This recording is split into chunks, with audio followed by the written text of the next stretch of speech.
بچہ جو کم عمری میں ہے وہ اس کوڑے کے ڈھیر پر میرے جھاڑے ہوئے دسترخوان کے ٹکڑوں کو اٹھا اٹھا کر کے صاف کر کر کے کھا رہا ہے۔ میرے دل سے رہا نہ گیا، میری آنکھوں سے آنسو جاری ہو گئے اور میرے دل میں یہ خیال آیا، میرے ذہن میں یہ تصور آیا کہ میں اس شہر کے اندر ہوں کہ جس شہر کا مالک غریبوں کا والی ہے، بے کسوں کا سہارا ہے، جو خود بھوکے رہ کر کے دوسروں کو کھلانے والا ہے۔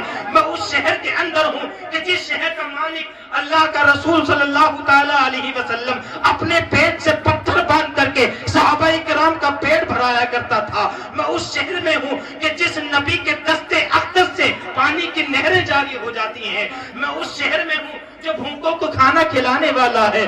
مجھ سے رہا نہ گیا، بیتابی بڑھ گئی اور میں نے اس بچے کو جا کر کے ہاتھ پکڑا اور اس کا نام پوچھا اور اس سے پوچھا کہاں رہتے ہو؟ کہا کہ میں اسی شہر میں رہتا ہوں۔ کہا کہ میں اس کو اپنے کمرے میں لایا اور کمرے میں لانے کے بعد اس کو میں نے دسترخوان لگا کر کے جب کھانا کھلایا تو بچہ لذیذ کھانا کھا کر کے شکم سیر ہو گیا اور فرط محبت اور خوشی سے اس کے چہرے پر عجیب کشمکش چھا گئی اور اس کے چہرے پر اس کی خوشی دیکھنے کے بعد میں مجھ سے رہا نہ گیا۔ علامہ ظفر احمد عثمانی بیان کرتے ہیں، میں نے کہا بیٹا تم میرے ساتھ ہندوستان چلو، میں تمہیں وہاں پر اچھے کھانے کھلاؤں گا، اچھے کپڑے پہناؤں گا، اچھی تعلیم دلاؤں گا، اچھی چیزیں کھلاؤں گا۔ تو اس بچے نے کہا مولانا صاحب میں اس بات کے لیے اپنی والدہ سے معلوم کر لوں، اس کے بعد پھر میں آپ کے ساتھ چلوں گا۔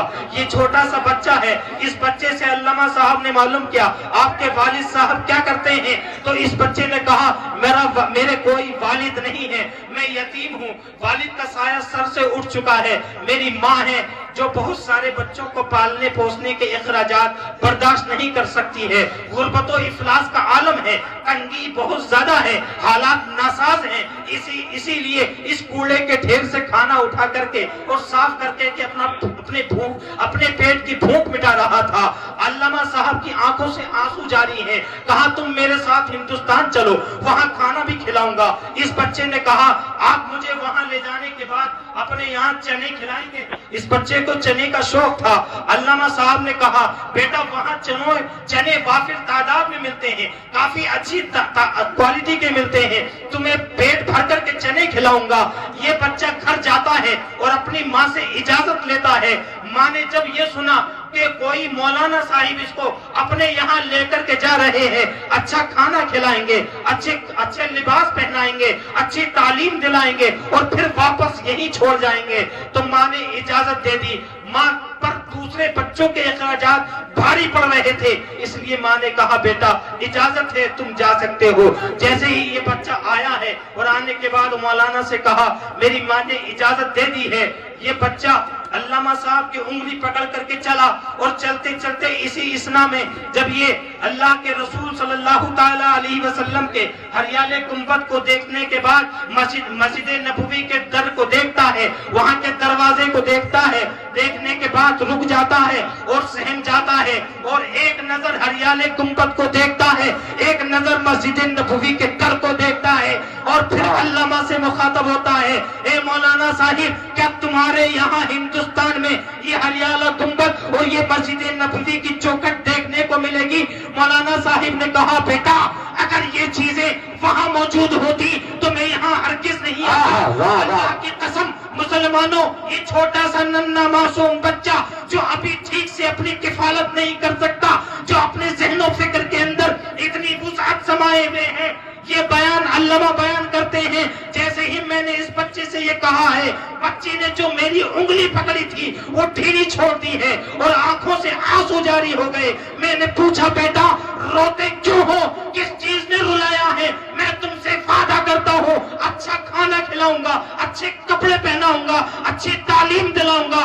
کہا مولانا صاحب اگر تمہارے یہاں ہندوستان میں یہ ہریالہ گنبد اور یہ مسجد نبوی کا در نہیں ہے تو میں تمہارے ساتھ ہرگز نہیں جاؤں گا، اس لیے کہ اس در کو چھوڑ کر کے اس ہریالے گنبد کو دیکھ کر کے میں یہاں روکھی سوکھی کھا کر کے اپنا پیٹ بھر رہا ہوں۔